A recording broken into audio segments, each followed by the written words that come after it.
Good morning everyone. आज अपना D block व ए ब्लॉक एलिमेंट का सेकंड पार्ट, फर्स्ट पार्ट आपने देखा। आई थिंक सिंपल पार्ट था, वो समझ में आया होगा। और फर्स्ट पार्ट के डिस्क्रिप्शन में ही आपको पता भी चल गया होगा कि हम सेकंड पार्ट में क्या पढ़ रहे हैं।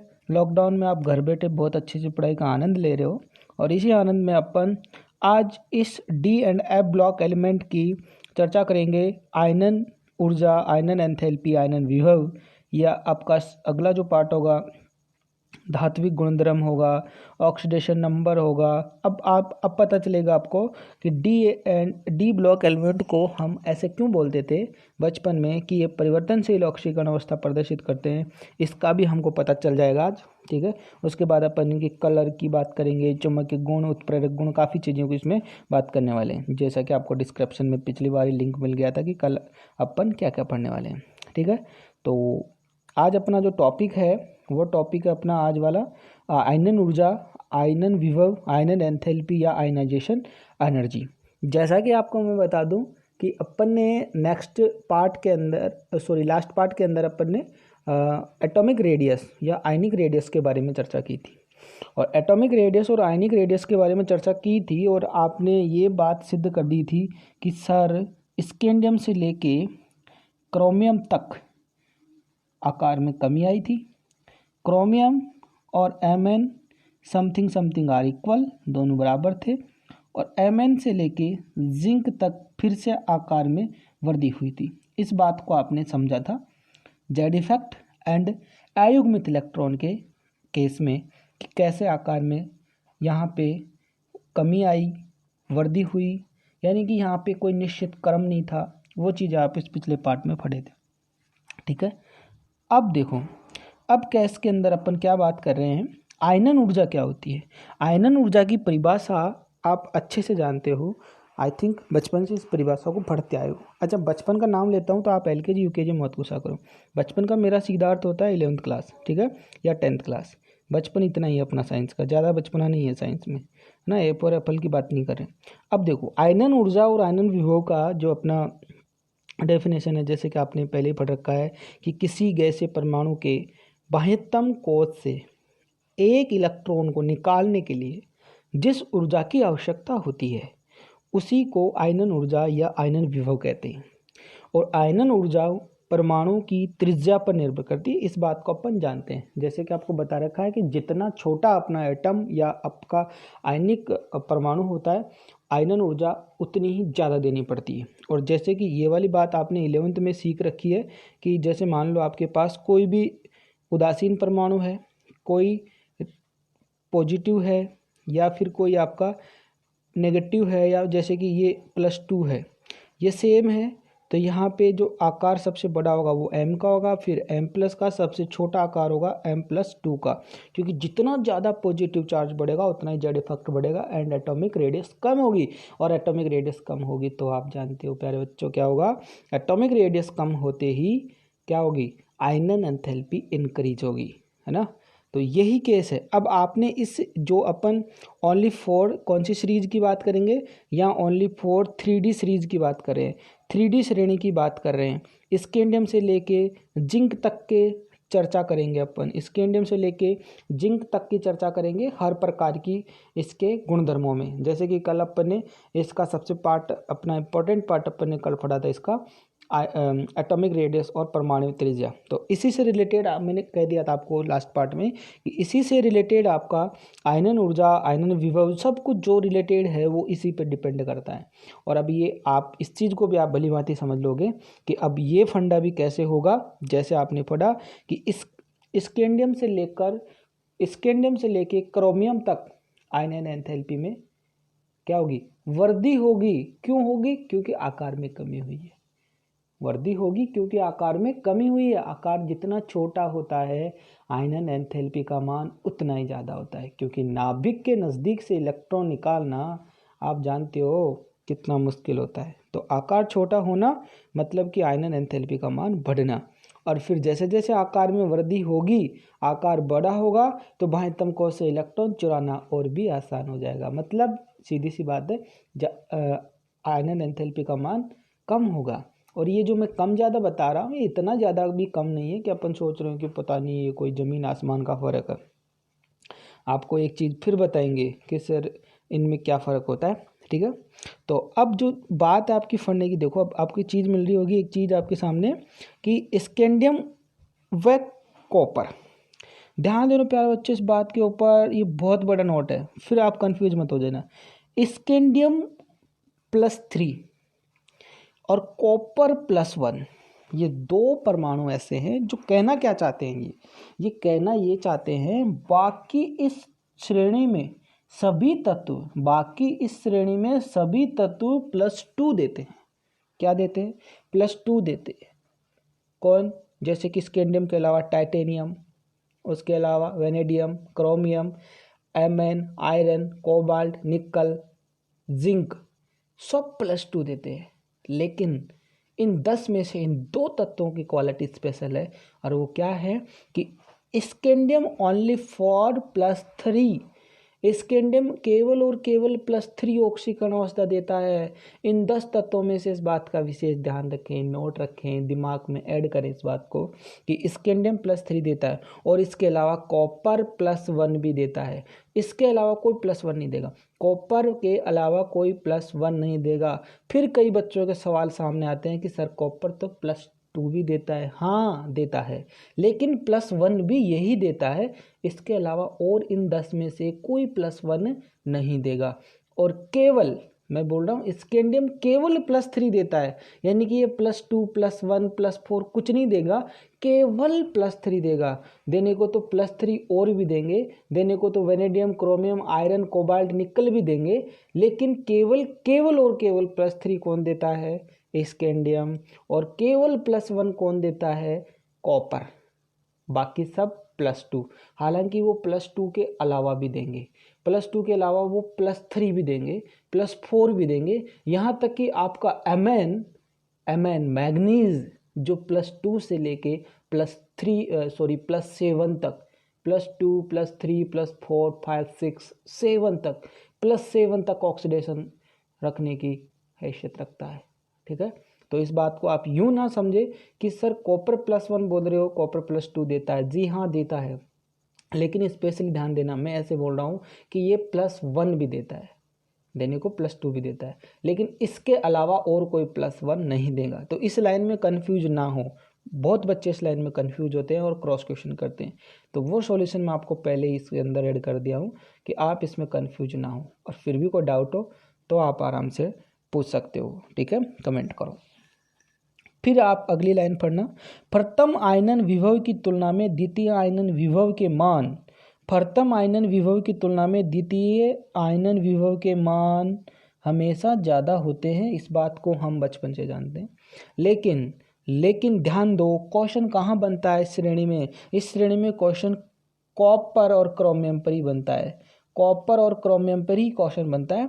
जैसे कि आपका कॉपर और आपका क्रोमियम, आपका कॉपर और क्रोमियम आपका अर्धपूर्ण विन्यास के कारण और कॉपर आपका पूर्ण विन्यास के कारण फेमस है इस श्रेणी में, और इन्हीं से ज़्यादा क्वेश्चन बनते हैं, इस बात को भी ध्यान रखना, ठीक है। तो क्रोमियम और कॉपर ये दो तत्व ऐसे हैं जिनकी द्वितीय आयनन विभव अन्य की तुलना में ज़्यादा है। वैसे तो नॉर्मल तो हम बात क्या करते हैं कि द्वितीय आयनन एंथैल्पी का मान हमेशा, द्वितीय आयनन एंथैल्पी का मान हमेशा प्रथम आयनन एंथैल्पी से ज़्यादा होता है। ये मैं प्रथम द्वितीय तृतीय बोलता हूँ, ये वाली बात आपको शायद समझ में आ रही है। हमने इसको 11th में बहुत अच्छे से पढ़े हैं कि प्रथम द्वितीय तृतीय में किसकी आयनन एंथैल्पी ज़्यादा होती है और क्यों होती है, ये वाली बात शायद आपको बहुत अच्छे समझ में आ रही होगी। लेकिन यहाँ क्वेश्चन फिर खड़ा हो रहा है कि क्रोमियम 24 और कॉपर 29, इन दोनों तत्वों के द्वितीय आयनन एंथैल्पी के मान अधिक होते हैं। क्वेश्चन कैसे बनेगा फिर से सुनना।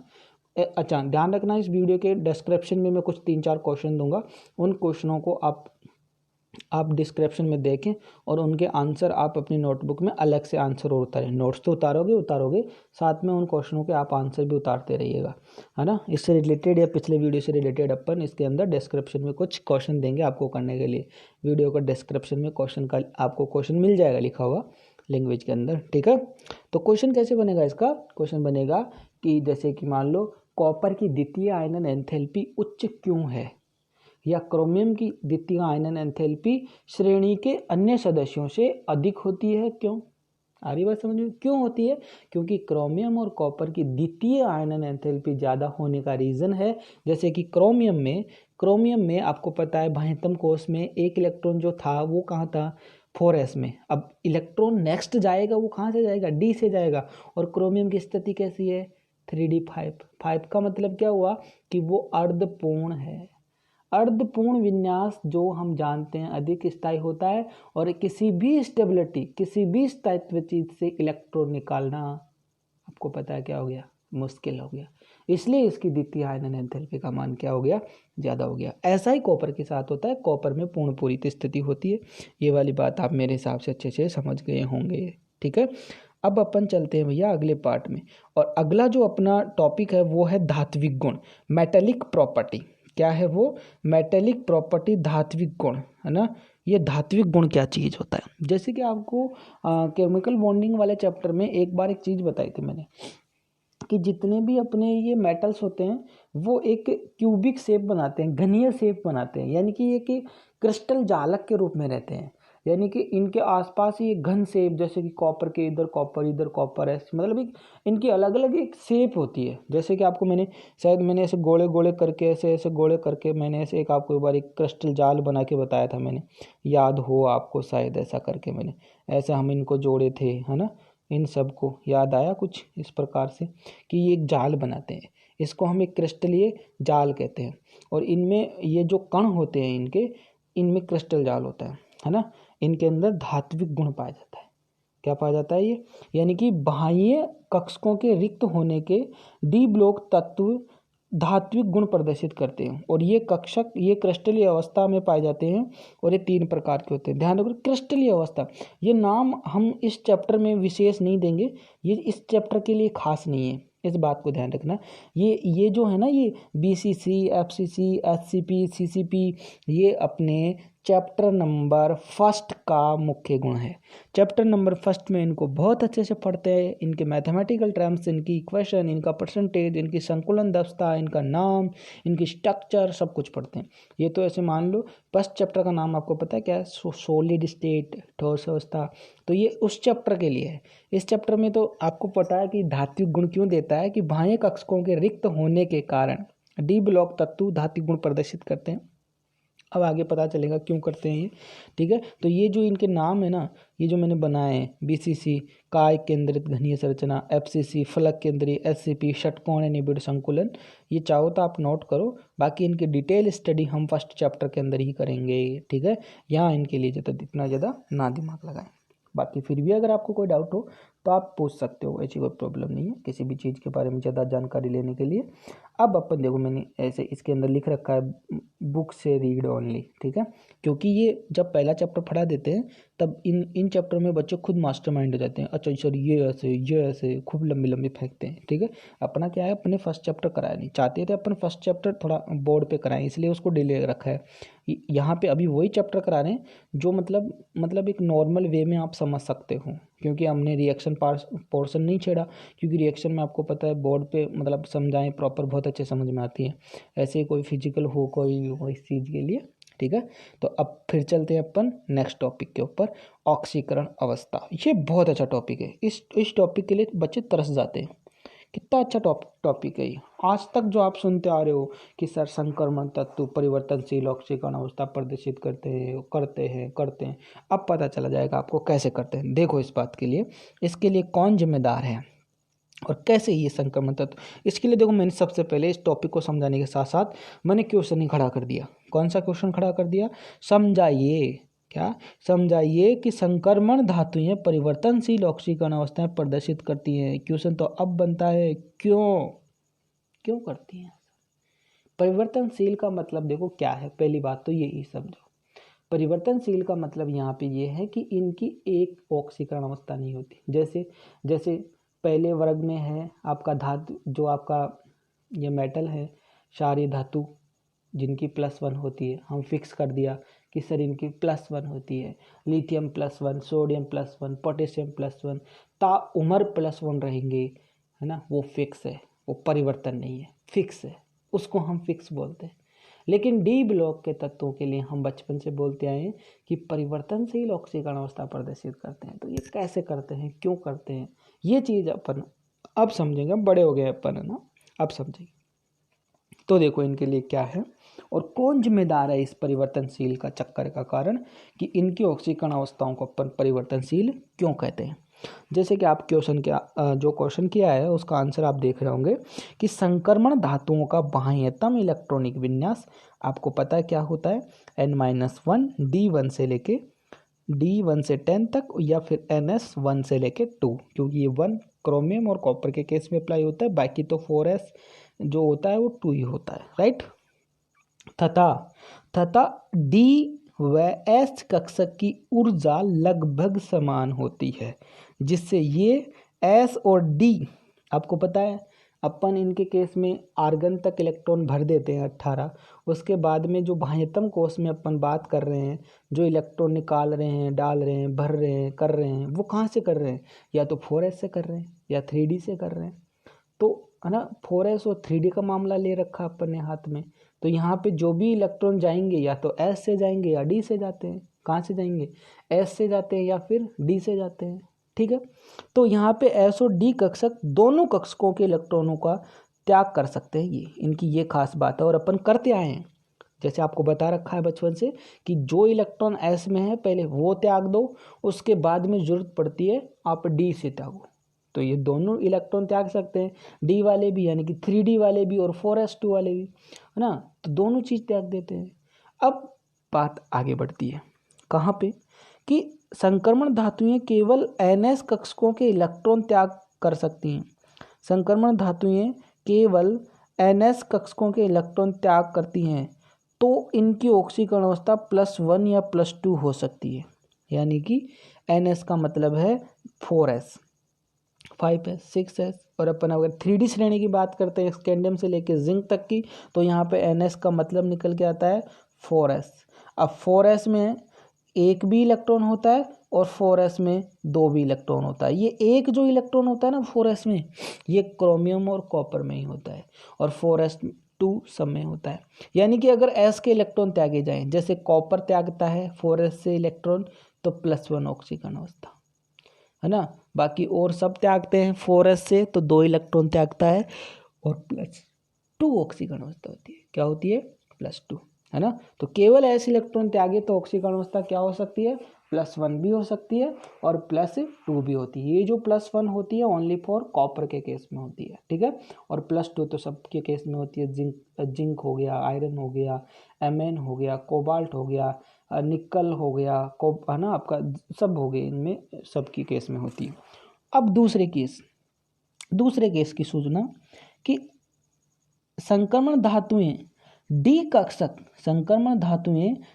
कक्षक में, अब देखो डी कक्षक में कौन से इलेक्ट्रॉन का त्याग किया जा सकता है। संक्रमण धातुओं के डी कक्षक में, ये नोट्स आप साथ साथ प्रिपेयर करें। संक्रमण धातुओं के डी कक्षक में जितने अयुग्मित इलेक्ट्रॉन उपस्थित हो रहते हैं, क्या, जितने अयुग्मित इलेक्ट्रॉन उपस्थित रहते हैं उनका त्याग किया जा सकता है। सबसे बड़ी बात, ऐसे मान लो सबसे बड़ी बात कौन सी है, कि जो इलेक्ट्रॉन अयुग्मित होते हैं वही इलेक्ट्रॉन ये त्याग सकती है। अब सवाल ये खड़ा होता है कि किसके कक्षक में कितने इलेक्ट्रॉन अयुग्मित होते हैं, ये तो सर आपने बताया नहीं, हम बचपन से बताते आ रहे हैं, आज फिर से बताएंगे आपको, आप, है ना। कि इसलिए धातुओं के पास जैसे जैसे अयुग्मित इलेक्ट्रॉनों की संख्या में वृद्धि होती है, आपको पता है स्कैंडियम से लेके क्रोमियम तक अयुग्मित इलेक्ट्रॉनों की संख्या में वृद्धि होती है, और फिर क्या होता है Mn से लेके कॉपर तक ये कमी बहुत कम 0 तक पहुंच जाती है। कहाँ तक पहुंच जाती है ये कमी, 0 तक पहुंच जाती है। इसके कारण अयुग्मित इलेक्ट्रॉनों की संख्या में वृद्धि होगी तो नंबर ऑफ ऑक्सीडेशन संख्या में भी वृद्धि होगी। इस बात को समझने के लिए हम आपको कुछ फ्लैशबैक दिखाते हैं, कुछ बचपना दिखाते हैं, जहाँ पे हम कैसे क्या करते। ये देखो आपके सामने क्या लेके आए हैं हम, देखो स्कैंडियम से लेके जिंक तक के मामले वहाँ पे हम लिखे थे, यहाँ पे हम इलेक्ट्रॉन भर के बता रहे हैं। जैसे कि आपको पता है कि 3D के अंदर 5 कक्षक होते हैं, ठीक है। स्कैंडियम के इलेक्ट्रॉन हम भरे, स्कैंडियम का एटॉमिक नंबर 21 होता है। आर्गन तक अपन भरने का सिलसिला तो जानते ही हैं, इतने तो स्मार्ट हैं ही। अब क्या हो गया, 4s2 में भर दिए और 3d1 होता है, राइट। 3d1 होता है तो 3d1 का इलेक्ट्रॉन यहाँ पे भर गया, 4s2 इलेक्ट्रॉन यहाँ पे भर गया। तो अब बताओ अयुग्मित इलेक्ट्रॉनों की संख्या, जी हाँ 1। कितनी है, 1। तो देखो ये अयुग्मित इलेक्ट्रॉन की संख्या मैंने यहाँ पे 1 कर दी। ऐसे टाइटेनियम में 3d2 होगा, 4s2, तो अयुग्मित कितने हैं, टाइटेनियम के 2 इलेक्ट्रॉन, 2 हो गए। ऐसे वेनेडियम में 3d3, तो अयुग्मित कितने हुए, 3, क्योंकि 4s2 वाले तो पेयरिंग है। कितने हो गए, 3। अब देखो क्रोमियम में, क्रोमियम के अंदर हम डी कक्षक में कितने अयुग्मित इलेक्ट्रॉन हैं, 5 हो गए। क्यों, क्योंकि एस से एक इलेक्ट्रॉन कहाँ पे आ जाता है, एस से एक इलेक्ट्रॉन कहाँ पे आ जाता है, डी में आ जाता है। तो 4 की जगह 5 कैसे होते हैं, ये तो हमने लास्ट पार्ट में बता दिया था। अब आप ये मान लो कि ये 5 के 5 क्या हैं, अयुग्मित हैं। तो इलेक्ट्रॉनों की संख्या 4 की बजाय डी कक्षक में कितने इलेक्ट्रॉन अयुग्मित हो गए, डी कक्षक में अब इलेक्ट्रॉन हो गए 5। फिर आप Mn की बात करते हो, तो Mn में आने वाला इलेक्ट्रॉन कहाँ गया, एस में गया, 4s2 हो गया। लेकिन 5 के 5 अयुग्मित हैं, Mn में भी 5 अयुग्मित हैं, है ना। Mn के भी 5 अयुग्मित मान लेते हैं। इसी प्रकार अब आप आयरन से लेके जिंक तक की बात कर लो, तो आयरन से लेके जिंक में आयरन का एटॉमिक नंबर 26 है, 4s में 2 हैं और 3d में 6 इलेक्ट्रॉन हैं। तो आप जानते हो हुंड, पाउली, ये सब 1 बाय 1 इलेक्ट्रॉन भरने की बातें करते हैं। लेकिन 3d6 यानी कि ये वाला जो आपका कक्षक है, इसमें तो इलेक्ट्रॉनों की पेयरिंग होगी, यानी कि युग्मित हो गए। बट अब अयुग्मित कितने बचे, इलेक्ट्रॉन टोटल 6 हैं, लेकिन अयुग्मित कितने हैं, 4। तो मैंने यहाँ पे कितना लिख रखा है, 4 लिख रखा है, राइट। अब देखो नंबर ऑफ टोटल इलेक्ट्रॉन बढ़ रहे हैं, लेकिन अयुग्मित इलेक्ट्रॉनों की संख्या घटती जा रही है। क्यों, क्योंकि युग्मन हो रहा है, परिरक्षण प्रभाव बढ़ रहा है। अरे यही तो फंडा था, कल भी जो ये बात समझाई थी आपको, क्योंकि इनका आकार अब बढ़ता जा रहा है। क्या होता जा रहा है, बढ़ता जा रहा है। कोबाल्ट 27 है, D3, ये 3d7, तो 5 एक एक भरने के बाद रिपीट कर दिए, अब अयुग्मित ओनली 3 बच गए। ऐसे ही निकल का 28 एटॉमिक नंबर है, तो 3d8, अब रिपीट किया 5, तो देखो 2 अयुग्मित बचे। लेकिन अब कॉपर में ठेंगा कुछ नहीं बचा। क्यों, क्योंकि इलेक्ट्रॉन आना चाहिए था। देखो 3d9 की बजाय कितना हुआ, 3d10, और अब जब 3d10 है तो डी में भैया सब के सब कपल हो गए, सब के सब युग्मन हो गए। तो अयुग्मित इलेक्ट्रॉन कुछ भी नहीं बचा, 0। और जिंक का आने वाला इलेक्ट्रॉन फिर से 4s में गया, कहाँ गया, 4s में गया। और फिर भी जिंक में इलेक्ट्रॉन एक भी अयुग्मित नहीं है। तो ये था अयुग्मित इलेक्ट्रॉनों का फंडा, इसलिए हमने लाए आपके लिए अलग से ये पन्ना। फिर से आ जाते हैं हम अपनी असली के ऊपर।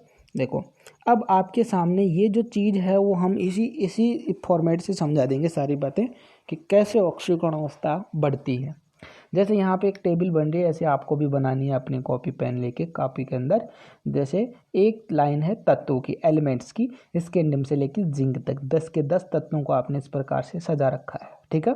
अब मैं बात कर रहा हूँ उसमें s इलेक्ट्रॉनों की संख्या। जैसे आप जानते हो इसके अंदर 2 सिर्फ क्रोमियम और ये कॉपर के अंदर एक एक होते हैं। जो इनका दूसरा इलेक्ट्रॉन होता है वो 3d में चला जाता है, ठीक है। बाकी 4s2 होता है।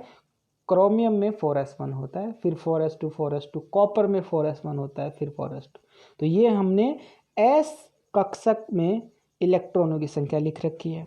फिर देखो हम यहाँ पे अयुग्मित डी कक्षक में इलेक्ट्रॉनों की संख्या, ये जो सेकंड कॉलम है वो केवल अयुग्मित इलेक्ट्रॉनों की बात कर रहा है, ना कि पूरे इलेक्ट्रॉनों की बात कर रहा है। इस बात का ध्यान देना, फिर से क्या बोल रहा हूँ मैं, केवल अयुग्मित इलेक्ट्रॉनों की संख्या की बात कर रहा है। किसकी बात कर रहा है, अयुग्मित इलेक्ट्रॉनों की संख्या की बात कर रहा है। जैसे अभी आपको एक पन्ना दिखाया हमने कि स्कैंडियम में केवल 1 अयुग्मित इलेक्ट्रॉन है, टाइटेनियम में 2, वेनेडियम में 3 और क्रोमियम में 5, Mn में फिर से 5, क्योंकि इलेक्ट्रॉन कहाँ चला गया था, यहाँ चला गया था। फिर से 4 3 2 0 नहीं आया, है ना, जीरो। देखो कॉपर में क्या आया, जीरो। जिंक में क्या आया, जीरो। एक कहाँ गया, समझ गए कहाँ गया, यहाँ पे गया। ठीक है। अब देखो अभी मैंने आपको क्या बताया, अभी मैंने बताया कि एस के इलेक्ट्रॉन जा सकते हैं इजी वे में आउटर सेल के, और डी के कौन से इलेक्ट्रॉन त्यागे जा सकते हैं, जितने अयुग्मित होते हैं, जितने अयुग्मित होते हैं। इसीलिए तो हमने वही इलेक्ट्रॉन यहाँ पे दर्शाए हैं जो अयुग्मित हैं, जिनको हम जरूरत पड़ने पर त्याग सकते हैं, जिनको अपन डोनेट कर सकते हैं, आउटर सेल से निकाल सकते हैं। यहाँ भीड़ नहीं की है। अगली बात समझ में। तो अब देखो ये ऑक्सीडेशन नंबर, ऑक्सीडेशन नंबर का मतलब ये नहीं है कि +2 है +3। ऑक्सीडेशन नंबर का मतलब है कौन कौन सी संख्याएं और कितनी संख्याएं हैं। जैसे जैसे मैंने अभी बताया था आपको शुरू में कि स्कैंडियम केवल और केवल +3 देता है। क्या देता है, केवल और केवल +3 देता है। +3 क्यों देता है, क्योंकि 2 इलेक्ट्रॉन एस के और 1 इलेक्ट्रॉन डी का। जैसे इसने 3 इलेक्ट्रॉन दिया, स्कैंडियम +3 बना। ये भाई साहब किसकी खुशबू लेने लग गया, आर्गन की। और आर्गन कैसा प्राणी है, अक्रिय, जो कि एक ज़्यादा स्थायी प्राणी रखता है। इसलिए स्कैंडियम भी +3 इलेक्ट्रॉन देकर आर्गन जैसी ऐश करना चाहता है। ठीक है। तो ये केवल +3 देता है। उसके बाद टाइटेनियम क्या कर सकता है, टाइटेनियम +2 भी दे सकता है, टाइटेनियम +3 भी दे सकता है, और टाइटेनियम +4 भी दे सकता है। टाइटेनियम के ये सारे कंपाउंड होते हैं। ठीक है। टाइटेनियम ऑक्साइड है, टाइटेनियम ऑक्साइड आप देखते आए हो, टाइटेनियम ऑक्साइड में टाइटेनियम +2 है। टाइटेनियम डाइऑक्साइड है Ti2O3, इसके अंदर टाइटेनियम प्लस कितना है, +3 है। टाइटेनियम ऑक्साइड TiOT, या फिर TiCl4, बहुत अच्छा कंपाउंड है। बचपन आपको आगे बहुत देखने को मिलेगा, अभी पी ब्लॉक में मिलेगा, पॉलीमर में मिलेगा, है ना। तो ये टाइटेनियम क्लोराइड है, तो ये +4 भी देते हैं। ठीक है। प्लस अब देखो ऐसा क्यों हुआ, देखो कैसे देता है +2, कैसे +3 देता है, कैसे +4 देता है। अगर ये अपने 4s के दोनों इलेक्ट्रॉन देता है तो टाइटेनियम भाई साहब बनाता है +2। ठीक है। 2 के साथ 2 तो देने पड़ेंगे, एस के तो जाएंगे। अगर ये +3 देगा तो 2 इलेक्ट्रॉन तो इसको एस में से ही निकालने पड़ेंगे, और 1 इलेक्ट्रॉन अगर ये डी में से भी दे देता है तो भाई साहब बन जाएगा +3। और 1 इलेक्ट्रॉन अगर ये जो बच रहा है, यानी कि 2 ये 4 इलेक्ट्रॉन दे देता है तो ये +4 भी दे सकता है। क्या, +4 भी दे सकता है। ठीक है। इसी प्रकार आपका वेनेडियम, देखो ये 2 ये और 3 ये, यानी कि 2s का देता है तो +2। अगर डी में से एक और देता है तो +3, एक और देता है तो +4, एक और देता है तो +5। यानी कि जितने अयुग्मित इलेक्ट्रॉन हैं वैसे वैसे ये अगर इलेक्ट्रॉन त्याग सकते हैं तो इसकी नंबर ऑफ ऑक्सीडेशन बढ़ती जाती है, +2 +3 +4 +5। और ये कारनामा जैसे आपको बचपन से सुनते आए हो, अभी आपको समझ में आ जाएगा। क्रोमियम भाई साहब है, क्रोमियम एक यहाँ से देता है तो एक यहाँ से देता है, भले ही इसको द्वितीय आयनन एंथैल्पी उच्च हो, लेकिन इसको इलेक्ट्रॉन देना पड़ता है। रूल है गवर्नमेंट का। ठीक है। फिर अगर ये एक और दे देता है तो +3 बन जाता है, और +3 मोर स्टेबल। +3 आपको CFT में समझ में आएगा कि +3 बहुत ज़्यादा स्टेबल है। इसी प्रकार +4 +5 कम स्थायी। जो ऑक्सीकरण अवस्था ब्रैकेट में बंद है, वो थोड़ी कम स्थायी है। ध्यान रखना इस बात को, कम स्थायी है। बनाने की ज़बरदस्ती बनाने को बनाते हैं लेकिन स्टेबल फॉर्म में नहीं होते। ठीक है। ऐसे ये +6 भी देता है। +6 का स्टेबल कंपाउंड है, कौन सा याद है आपको, K2Cr2O7। भाई साहब यहाँ पे क्रोमियम की +6 ऑक्सीकरण अवस्था है, जैसे कि आपने 11th क्लास में इसकी ऑक्सीकरण अवस्था निकाली थी। याद आ गई बात समझ में, बहुत अच्छा। ठीक है। अब देखो आगे हम उसकी बात कर रहे हैं, Mn की बात कर रहे हैं। और Mn इस मामले में सबसे ऊपर रखता है, या क्वेश्चन भी बनता है 3D श्रेणी में उच्चतम ऑक्सीकरण अवस्था प्रदर्शित करने वाले शख्स का नाम बताओ। शख्स यानी तत्व का नाम बताओ, कौन है, Mn। कैसे, क्योंकि इसके भाइतम कोश में 5 इलेक्ट्रॉन तो कहाँ पे हैं, डी में, है ना, और 2s के, तो 2s के त्यागता है, Mn+2 बनाता है। इसकी बहुत अच्छी बात है। अब 5 इलेक्ट्रॉन है, यहाँ से 1 देता है तो 2 भी देता है, 3 भी देता है, 4 भी देता है, 5 भी देता है, लेकिन बनाता कौन सा है, +2। बहुत अच्छा उदाहरण है। +4 भी देता है और फिर +7, +2 +4 और +7, ये 3 इसके ऑक्सीडेशन नंबर सबसे ज़्यादा प्रचलित है। ये मार्केट में बहुत मिलती हैं, आपको भी मिली होंगी लाइफ में। कहाँ मिली थी आपको बताओ? लाल दवा के रूप में मिली थी आपको। कहाँ पे? KMnO4 potassium permanganate. और पोटेशियम परमैंगनेट में आप जानते हो भली भांति प्रकार से Mn+7 में मिलता है। कहाँ पे मिलता है? Mn+7 में, जो इस श्रेणी की सबसे उच्चतम ऑक्सीकरण अवस्था है। क्या है? सबसे उच्चतम ऑक्सीकरण अवस्था है। ठीक है, धन्यवाद। आगे बात कर लेते हैं आयरन की। आयरन में अब देखो अयुग्मित इलेक्ट्रॉन की संख्या में कमी आई तो नंबर ऑफ ऑक्सीकरण अवस्था में भी कमी आ रही है। ये +2 देता है और +3, इसकी 2 ही ऑक्सीकरण अवस्थाएं फेमस हैं। दुनिया में 2 ही नामों से जाना जाता है, या तो फेरस या फिर फेरिक, यानी कि +2 और +3 में। ये जो +4 5 6 कर रखा है, ये गोला कर रखा है, सिर्फ गोला कर रखा है, ज़बरदस्ती बना रखा है बेचारे को, है ना, नाम बदनाम है इसका। ओनली देता क्या है? +2 और +3। ठीक है, इसी प्रकार फिर हम कोबाल्ट की चर्चा कर लेते हैं। कोबाल्ट के केस में भी मैंने आपको बहुत बार रुलाया है। कौन सी ऑक्सीकरण अवस्था में? +3 में। जब भी बात आती थी कोबाल्ट +3, कोबाल्ट +3, क्यों? अब आगे बात समझ में। कोबाल्ट +3 और कोबाल्ट +2 ही इसकी सर्वोत्तम ऑक्सीकरण अवस्था है। और आपको पता है कोबाल्ट +3 के संकुलों में इसका EAN, क्या?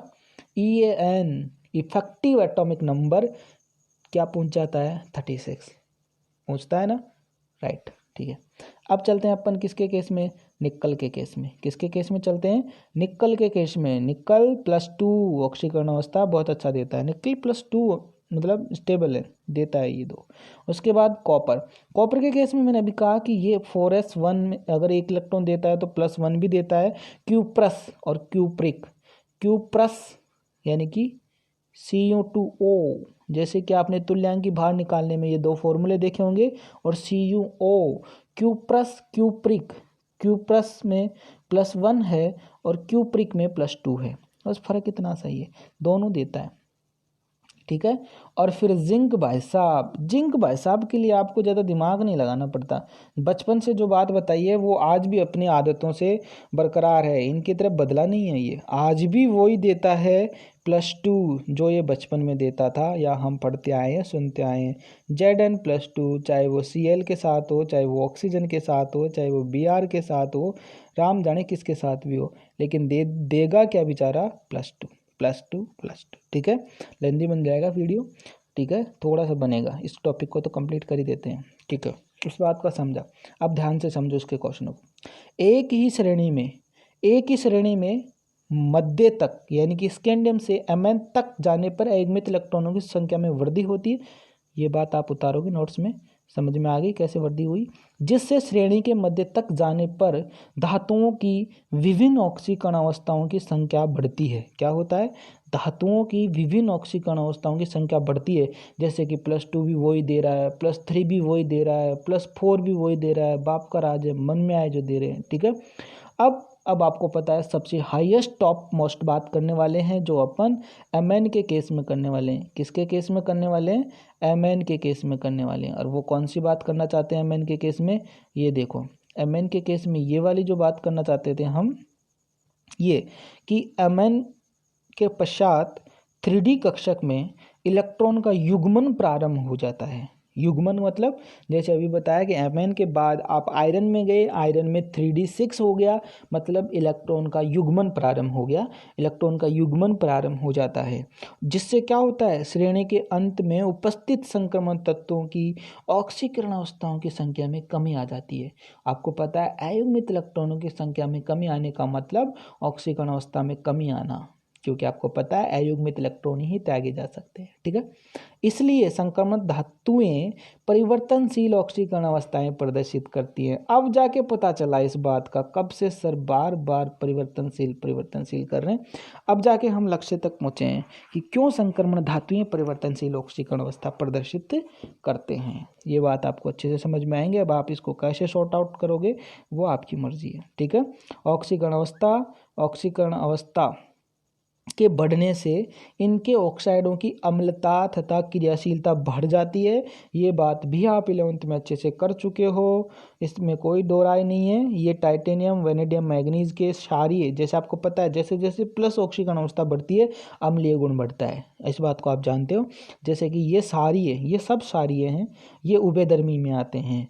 जैसे कि टाइटेनियम डाइऑक्साइड है, वेनेडियम, ये सब उभयधर्मी में आते हैं, ठीक है। और ये थोड़ा सा लिटिल मतलब हल्का अम्लीय, ये फिर अम्लीय में आते हैं +6 वाले। और +7 भाई साहब, Mn प्लस, यहाँ पे Mn कितना है, +7 है। कितना है, +7। अम्लीय प्रॉपर्टी देता है, थोड़ा परबल देता है, आपको पता है परबल ऑक्सीकारक के केस में जाना जाता है, इस बात में कोई दो राय नहीं है, ठीक है। और कुछ संक्रमण तत्व उनके यौगिकों में शून्य ऑक्सीकरण अवस्था भी प्रदर्शित करते हैं। ये आप भली भांति से किस वाले चैप्टर में जान चुके हो, कोऑर्डिनेशन कंपाउंड में जान चुके हो। और कई बार आपने निकल के केस में 0 ऑक्सीकरण अवस्था, आयरन के केस में, कोबाल्ट के केस में, किन किन के केस में, निकल, आयरन और कोबाल्ट के केस में। लेकिन ध्यान देना किसके साथ, ये कार्बोनिल लिगेंड के साथ ही करते हैं ऐसा कारनामा, ठीक है ना। अब हम अगले पार्ट में पढ़ेंगे क्या, और क्वेश्चन मिलेगा क्या, ये मिलेगा आपको डिस्क्रिप्शन में, ठीक है। Thank you so much.